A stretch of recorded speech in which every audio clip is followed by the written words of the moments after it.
Olá, boa tarde, seja muito bem-vindo. Estamos ao vivo e agora são 14 horas e 30 minutos pelo horário de Brasília e nós vamos juntos conferir o que é notícia no Brasil e no mundo nesta quinta-feira.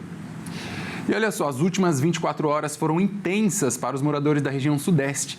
As consequências podemos ver hoje com árvores caídas nas ruas, pessoas feridas, queda de energia, cancelamento de voos e até mortes.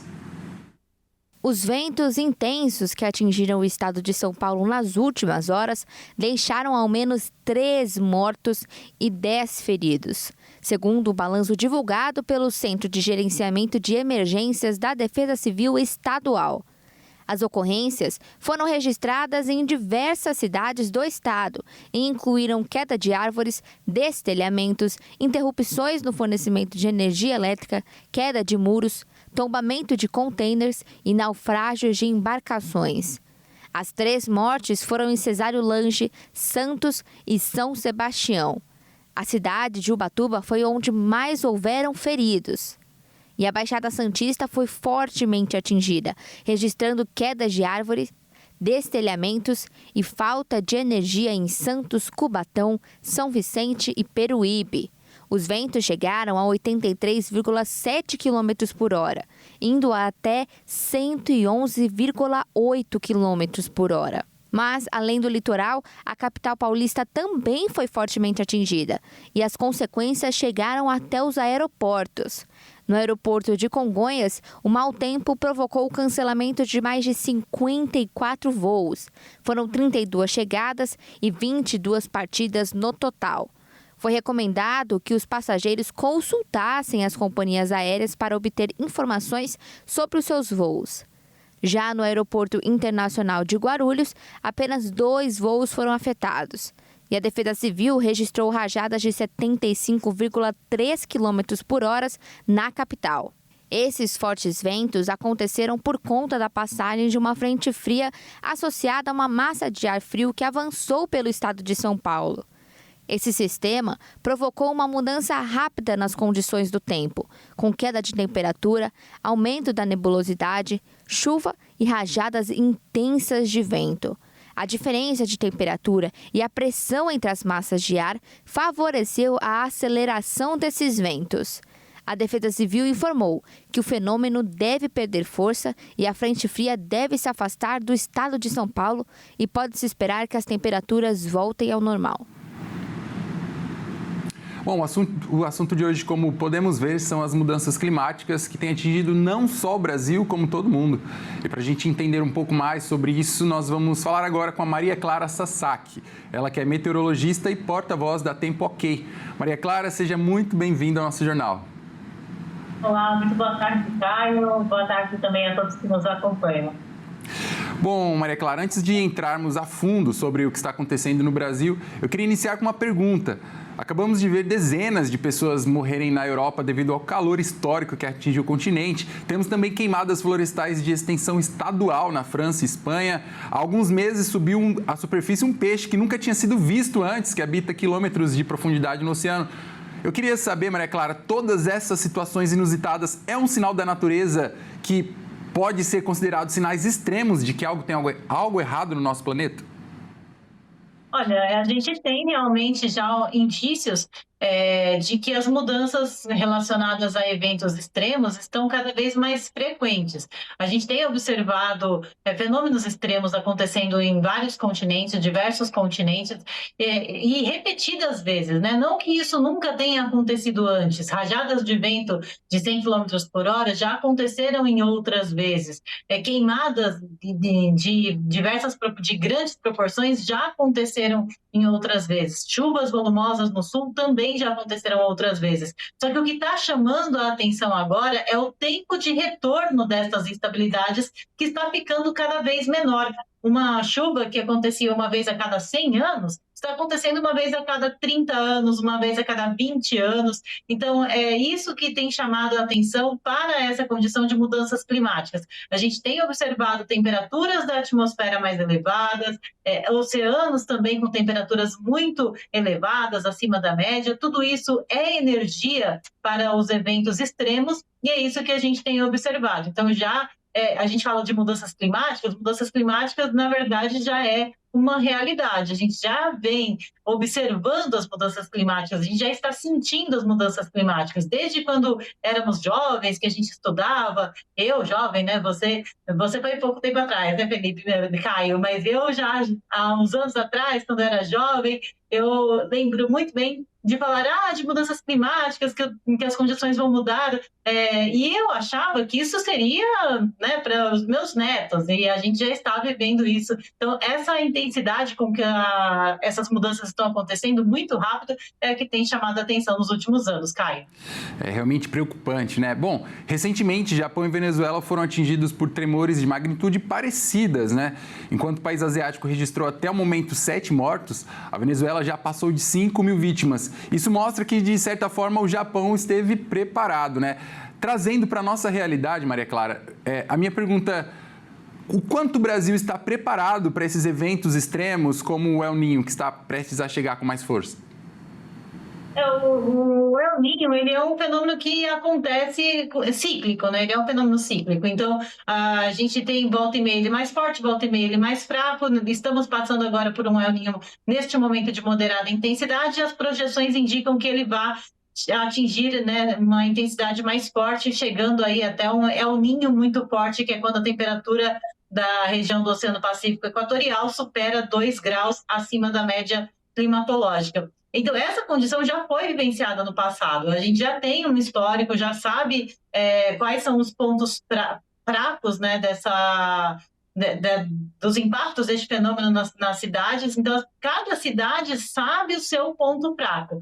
Agora, dizer que todas as cidades do Brasil estão preparadas para eventos extremos é algo que ainda está muito distante. A gente observa que cidades que foram atingidas, por exemplo, em 2024, lá na região sul do Brasil, por volumes muito elevados de chuva, volumes históricos de chuva, ainda não se recuperaram totalmente. E a gente já está entrando numa situação de risco novamente. A gente já teve alagamentos e enchentes ali na região do Vale do Taquari este ano, e há potencial de chuvas acima da média para a região sul do país. Então, cidades que ainda não se recuperaram vão sofrer de novo com as consequências destes eventos extremos. Então, dizer que o Brasil está preparado, isso é algo muito distante da realidade. A gente sabe que muitas cidades do país, né, de todas as regiões, ainda precisam de muito investimento para, no mínimo, se manter quando tem eventos extremos.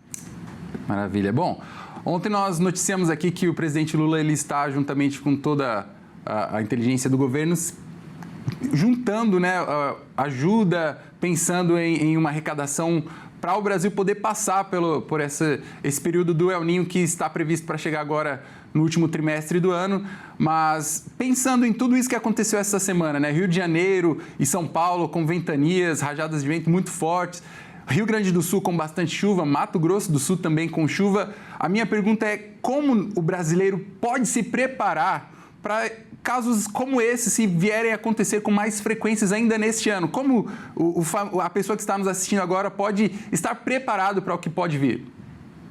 Olha, acompanhar diariamente a meteorologia. Em casos quando a gente tem eventos extremos, no caso do El Niño, né, que é um evento que vai ganhar bastante proporção, ele não atua sozinho. Ele não é o único responsável pelos problemas que vão acontecer devido à intensidade dos sistemas meteorológicos. Temos outras oscilações. Tem as águas do Oceano Atlântico que podem impactar também. Temos oscilações que trazem chuvas para o Nordeste, mesmo com a atuação do El Niño. Então, acompanhar a previsão do tempo, acompanhar a meteorologia diariamente é a melhor forma que a população tem para se proteger de possíveis eventos extremos. Esses eventos extremos, inundações, chuvas volumosas, rajadas de vento, eles são emitidos alertas para esse tipo de situação com alguns dias de antecedência, 3, 4 dias de antecedência, a gente já consegue emitir um alerta para uma área que está sob influência, né, que vai estar sob influência de uma possível tempestade severa. Então, a região que vai ser atingida, que vai ser afetada, já tem que avisar a população vai procurar um local seguro, vai deixar a residência se for o caso, vai evitar de sair ao ar livre no caso de ondas de calor severas, vai manter a hidratação no caso de ondas de calor severa. Então, sempre que a gente tiver essa condição de um evento extremo para acontecer, todos os órgãos de meteorologia vão emitir um alerta, seja a Defesa Civil, seja empresas de meteorologia como a Tempo OK, seja o Instituto Nacional de Meteorologia. Então, todas as empresas vão emitir um alerta com alguns dias de antecedência, que é para justamente a população tomar ciência e tomar cuidado. Os avisos da Defesa Civil são extremamente importantes. Eles chegam no celular, né, 40199, você cadastra o CEP da sua região. E se tem uma chuva muito severa se aproximando, você vai receber um SMS. E se essa chuva tiver alto potencial para provocar uma tragédia mais significativa, um problema maior, você vai receber um Cell Broadcast, que é um aviso da Defesa Civil que traz um risco maior para as chuvas. Ele vai pela torre do celular, você não precisa se cadastrar, todos os celulares recebem. É extremamente importante este aviso, porque ele fala se aquela chuva que está acontecendo naquele momento tem potencial para provocar transtornos. Ele não serve para dizer que vai chover, ele serve para dizer que aquela chuva tem potencial para transtornos, então procure um abrigo imediatamente. Perfeito, dicas preciosas, viu? Bom, nós acabamos de conversar com a Maria Clara Sasaki, ela que é meteorologista e porta-voz da Tempo OK. Maria Clara, muito obrigado por sua participação, viu? Eu que agradeço, Caio. Muito obrigada e até a próxima. Até a próxima. Tchau, tchau. Bom, e a gente continua com jornalismo porque no Rio de Janeiro a ventania causou apagão em várias cidades do estado e até o transporte público foi paralisado. Vamos ver mais detalhes com o Anderson Nascimento. Fortes rajadas de vento superiores a 100 km por hora, associadas à chegada de uma frente fria, provocaram o caos no Rio de Janeiro e em cidades da região metropolitana na tarde da última quarta-feira.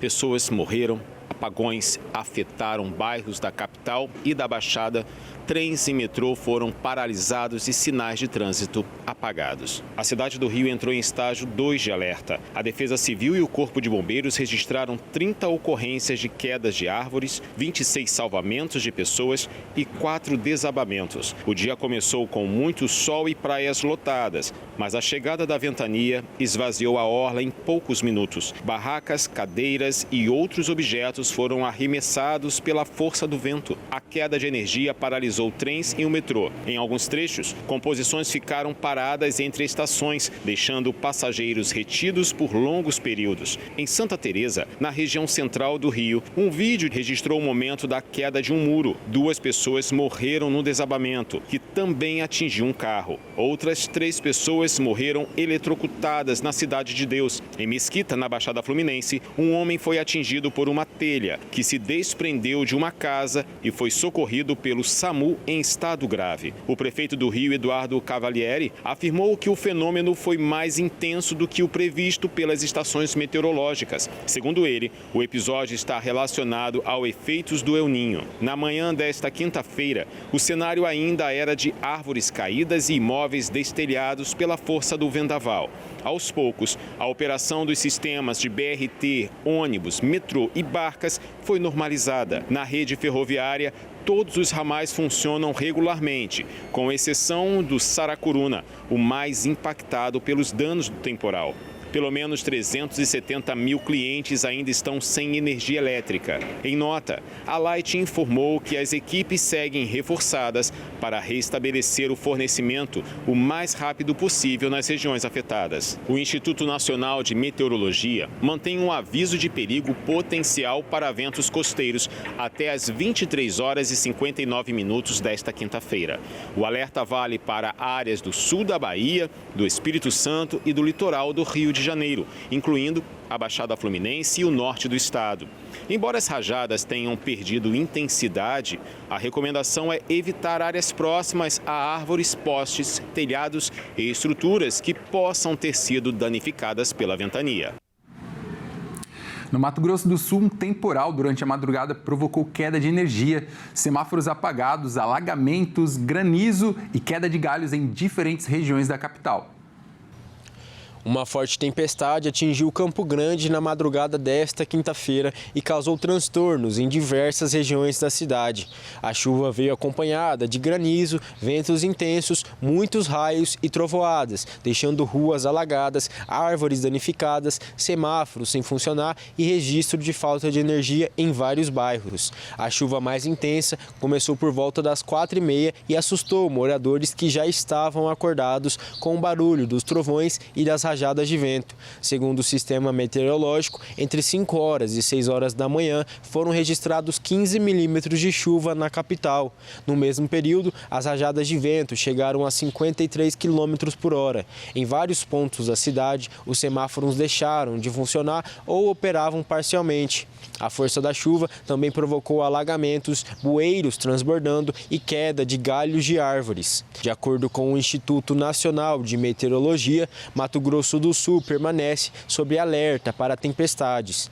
O aviso, válido desde a meia-noite, prevê chuva entre 20 e 30 milímetros por hora, podendo chegar até 50 milímetros ao longo do dia, além de ventos fortes e possibilidade de queda de granizo. A previsão indica que as instabilidades voltam a ganhar intensidade nesta tarde e o início da noite, principalmente nas regiões oeste e noroeste do estado. Em Campo Grande, a tendência é de melhora gradual do tempo durante a noite. No restante de Mato Grosso do Sul, também há previsão de pancadas de chuva moderadas a fortes com trovoadas. Para os próximos dias, a previsão é de retorno do tempo firme em Campo Grande. O fim de semana deve ser de sol e calor, com a chuva perdendo força e sem provocar queda significativa nas temperaturas. E depois do tornado que atingiu o Rio Grande do Sul e dos temporais que causaram estragos em diferentes regiões, a Defesa Civil Gaúcha prevê mais instabilidade nos próximos dias. Desde o início de julho, o Rio Grande do Sul enfrenta uma sequência de temporais, com chuva acima da média, vendavais, granizo e até um tornado. Segundo a Defesa Civil, a combinação de sucessivas frentes frias com uma massa de ar quente e úmido tem favorecido a formação de tempestades severas. Nós temos uma condição em que tem várias frentes frias que acabam avançando em direção ao Rio Grande do Sul e estacionam e tem provocado bastante acumulado de chuva, tempestades severas também nesse período. Então, desde a metade de julho até agora, a gente tem uma condição que está favorecendo chuvas acima da média e esse calor, essa umidade tem favorecido bastante ocorrências de tempestades severas e também de chuvas excessivas no estado. Esse padrão atmosférico durante o inverno é considerado comum pelos meteorologistas, mas neste ano, com a influência do El Niño, as condições climáticas tendem a ganhar ainda mais força nos próximos meses. Os modelos meteorológicos mais recentes indicam que uma nova área de instabilidade deve atingir o estado entre sábado e segunda-feira. A previsão é de que o fenômeno tenha menor intensidade do que o registrado nesta semana. Ainda há risco de tempestades, principalmente na região próxima à divisa com o Uruguai, mas com acumulados de chuva bem menores. Os modelos têm indicado uma situação em que não deve ter muita chuva no estado, que é um bom sinal. Então, existe um risco de tempestades severas que podem causar rajadas de vento intensas, até granizo, mas não tem uma perspectiva de chuva muito intensa. Mesmo com a redução da previsão de chuva, o meteorologista alerta que não é possível descartar completamente fenômenos severos, como tornados, embora o ambiente seja menos favorável do que o observado na terça-feira. A ocorrência de tornados ela é bastante difícil de prever. Às vezes a gente tem condições que não são tão favoráveis a tornados e os tornados ocorrem. Às vezes tem condições que são bastante favoráveis a tornados e eles não ocorrem, porque eles dependem de muitos detalhes associados às tempestades que vão gerar os tornados e outros fatores. Então são eventos bastante difíceis de prever.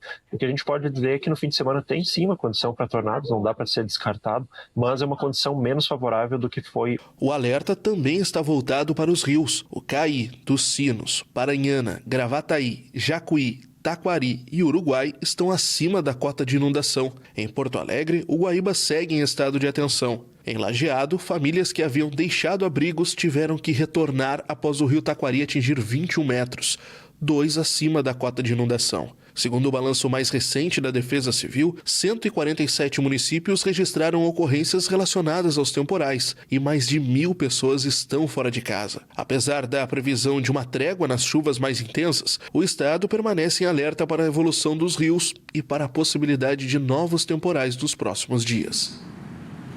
Bom, a gente muda de assunto para falar que o desemprego teve uma queda considerada no segundo trimestre de 2026. A taxa atingida só era prevista para o terceiro trimestre do mesmo ano. A taxa de desemprego no Brasil caiu para pouco mais de 5% no segundo trimestre de 2026. O resultado ficou abaixo do observado no primeiro trimestre, que foi de 6,1%, e também abaixo do mesmo período em 2025, sendo 0,4% a menos. No trimestre de móvel encerrado em maio, a taxa foi de 5,6%. O resultado do Instituto Brasileiro de Geografia e Estatísticas, o IBGE, ficou em linha com a mediana das expectativas de 19 consultorias e instituições financeiras ouvidas pelo Valor Data, que apontava para uma taxa de 5,4% no terceiro trimestre. No segundo trimestre de 2026, o país tinha cerca de 5,9 milhões de desempregados. O número aponta uma retração de 10,9% frente ao primeiro trimestre, menos de 700 mil pessoas, e queda de 6,3% ante igual ao período de 2025, menos de 400 mil pessoas. A população ocupada no segundo trimestre, por sua vez, era de 100 milhões de pessoas.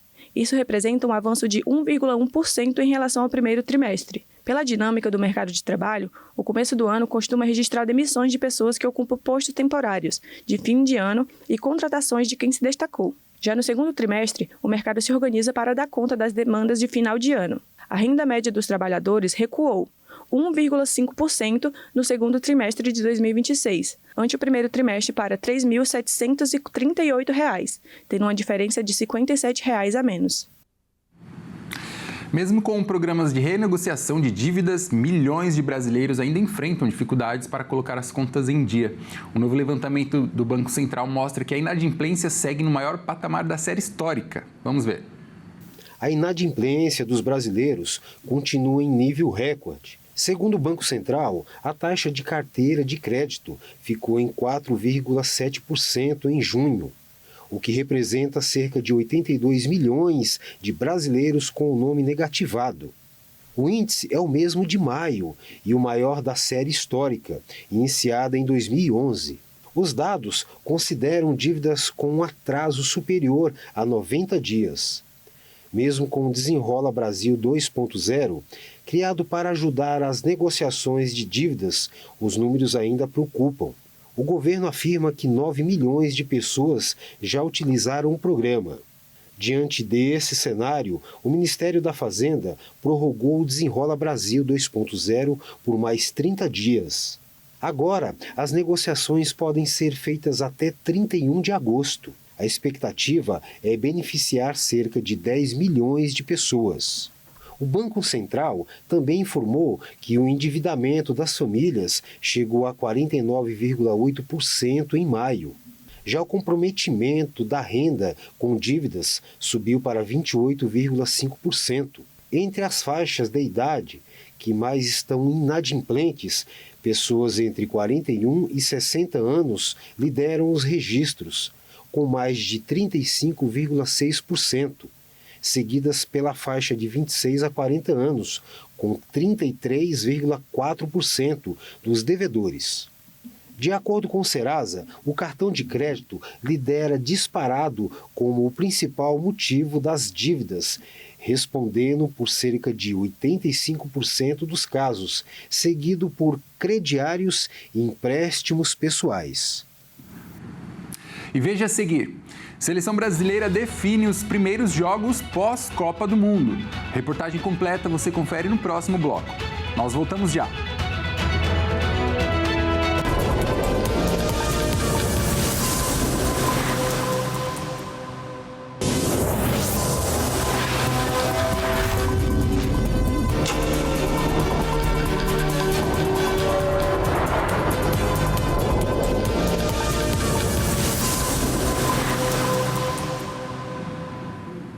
Olá, seja bem-vindo mais uma vez. Nós estamos de volta e ao vivo. Agora são 14 horas e 56 minutos pelo horário de Brasília.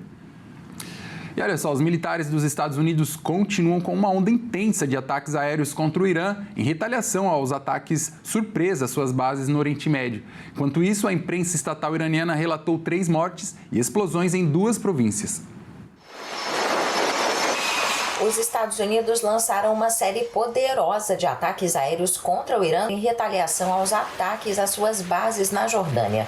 A informação foi divulgada pelo Comando Militar dos Estados Unidos na rede social X, em meio à guerra no Oriente Médio, que mais uma vez envolveu milícias aliadas a Teherã.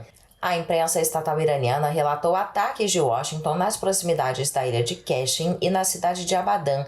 O presidente americano Donald Trump disse que atacaria a República Islâmica com força, pouco depois de a imprensa iraniana relatar ataques aéreos dos Estados Unidos contra uma cidade no noroeste do país. Essa renovada troca de hostilidades frustrou as esperanças de um retorno às negociações e aumentou as preocupações nos mercados, onde os preços do petróleo continuam subindo.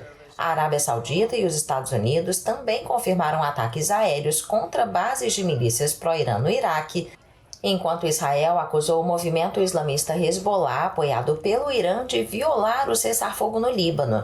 As tensões no Estreito de Hormuz ressaltaram a importância do Mar Vermelho como rota alternativa para a Arábia Saudita, mas os rebeldes Houthis, um grupo apoiado pelo Irã, que controla grandes áreas do Iêmen, anunciaram um bloqueio naval aos portos sauditas. O plano dos rebeldes é estabelecer um sistema de cobrança de pedágio para navios que transitam pelo Estreito de Bab el-Mandeb, que dá acesso ao Mar Vermelho. Bom, e agora voos domésticos na Itália serão diferentes. Vão poder ter a companhia de cães de até 30 quilos na cabine de passageiros sem caixa de transporte. O serviço entra em vigor no país na segunda-feira, em voos por cidades italianas pela ITA Airways. O serviço é chamado de Large Dog On Board e a Autoridade de Aviação Civil italiana aprovou a medida da ITA Airways, que já está disponível para reservas. O serviço foi testado anteriormente em fevereiro deste ano, em um voo experimental entre Milão e Roma, antes da estreia oficial. O serviço funcionará da seguinte maneira. Nessa primeira fase, será permitido no máximo 2 cães de grande porte em um mesmo voo, e o limite do peso varia de acordo com a classe, 30 quilos na classe executiva e 15 quilos na classe econômica. Depois, a companhia quer estender o serviço, fazendo mais viagens domésticas dessa maneira, e depois, voos internacionais. Para passageiros que possuem alergia a cães ou têm medo, poderá solicitar uma troca de assentos. O CEO da ITA Airways afirmou que o objetivo é evitar a separação entre tutores e animais e tornar o voo confortável para a família toda. O transporte aéreo de animais varia em cada país e no Brasil cada companhia dita suas próprias regras, já que a Agência Nacional de Aviação não fixa um peso máximo padronizado para animais transportados na cabine de passageiros. Hoje em dia, tramita no Congresso Nacional a Lei Joca, que prevê regras para embarque de animais em voos. Por enquanto, o projeto de lei prevê a permissão de animais de até 50 quilos na cabine. Bom, e agora é hora de falar de esportes aqui no Redação Hit. Quem traz as informações é o Bruno Buenos Aires, já está aqui do nosso lado. Bom, Bruno, a Copa do Mundo passou e agora a seleção brasileira já começa a pensar no ciclo para a próxima Copa do Mundo, não é? Boa tarde. Isso mesmo, Caio. Boa tarde a você e também a todos que nos assistem. Bom, a seleção brasileira já tem encontros marcados para o início do novo ciclo. A CBF confirmou 3 amistosos após a Copa do Mundo e Carlo Ancelotti promete mudar o time na próxima lista de convocados. Vamos conferir. A CBF confirmou os primeiros compromissos da seleção brasileira depois da Copa do Mundo. Serão 3 amistosos na primeira data FIFA do novo círculo, entre os dias 21 de setembro e 6 de outubro. Sob o comando de Carlos Ancelotti, o Brasil enfrenta a Austrália em 2 jogos. O primeiro será no dia 25 de setembro, em Townsville. O segundo, no dia 29, em Brisbane. Depois do dia 3 de outubro, a amarelinha viaja para Calcutá, onde encara a Índia em mais um teste, visando o novo círculo da seleção. Estes serão os primeiros jogos do Brasil após a eliminação das oitavas de final da Copa do Mundo. A seleção foi derrotada pela Noruega por 2-0, com gols de Haaland. Já a Austrália deixou a competição ao perder para o Egito nos pênaltis. A Espanha ficou com o título ao vencer a Argentina na grande decisão. Carlo Ancelotti, que renovou o contrato com a CBF até 2030, já adiantou que pretende convocar jovens jogadores para esses amistosos. O objetivo é começar a montar a base da equipe para a Copa América e para a Copa do Mundo, no ciclo de 2026 a 2030. O duelo contra a Índia também tem um significado especial. Mesmo sem nunca ter disputado uma Copa do Mundo, o país tem uma forte ligação com a seleção brasileira. Segundo a CBF, a Índia é considerada o país com a maior torcida do Brasil fora do território brasileiro. Mas vamos deixar de falar da seleção agora para falar do futebol brasileiro, porque em Santos os bastidores continuam agitados, né, Bruno? Pois é, cara. Bom, Santos ainda tem um transfer ban a ser resolvido e para isso deve aliviar o cofre do clube, rescindindo com alguns jogadores que não fazem parte do planejamento para a temporada. Vamos conferir alguns dos nomes que podem estar de saída do Peixe. A situação do Santos nos bastidores continua preocupando. Até o momento, o Peixe não contratou ninguém nessa janela de transferência. Ainda sofre com o transfer ban imposto pela FIFA em uma dívida com o Mônaco em mais de 15 milhões de reais. Para isso, a diretoria alvinegra planeja se acertar com jogadores que não farão parte do planejamento da comissão técnica para ajudar a aliviar os cofres do clube. Nomes como Alex Nascimento e o Meia Patrick, que está emprestado ao Remo, têm negociação em andamento para a rescisão do seu contrato. Já o volante Zé Rafael fez um acordo na última semana e acertou sua saída do clube. Enquanto isso, o lateral direito Mike e o atacante Tiquinho Soares entraram na justiça, pois não houve um acordo em relação ao plano de pagamento nem do Santos com os atletas e nem de seus representantes. Já Tomás Sicon saiu de forma amigável em março deste ano. Também quem rescindiu foi o João Basso, zagueiro, e o argelino Bilal Brahim, outro reforço que não vingou e saiu do mesmo modo. Além de tudo isso, o Santos ainda precisa pagar parcelas do direito de imagem que estão em atraso. Uma delas foi paga antes do confronto com a UCV pela Copa Sul-Americana. Agora, o Peixe corre contra o tempo para quitar as dívidas e amenizar o clima interno do clube. Bruno, a gente vê aí na reportagem que alguns jogadores com nomes importantes, né, saindo do Santos, como Tiquinho Soares, Zé Rafael, Mike, jogadores que alguns anos atrás eram super campeões em outros clubes. Na sua análise, por que não deu certo esse time, esses jogadores no Santos?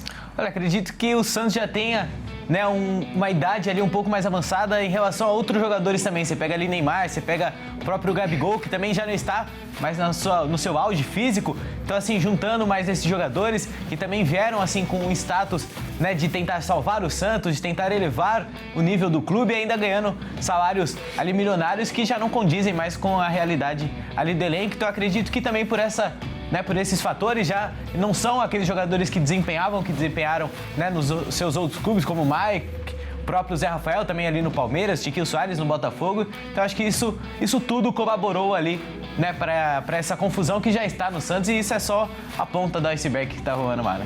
A coisa não tá fácil pro Santos.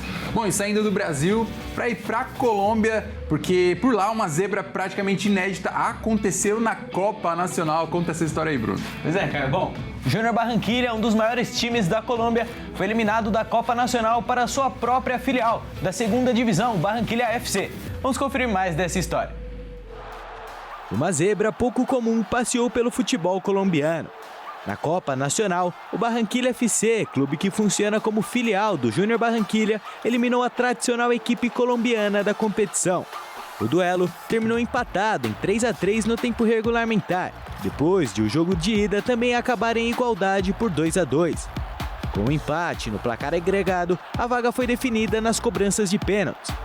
Nas batidas alternadas, a equipe principal desperdiçou uma tentativa com Edwin Herrera, enquanto o Barranquilla FC converteu todas as 5 cobranças.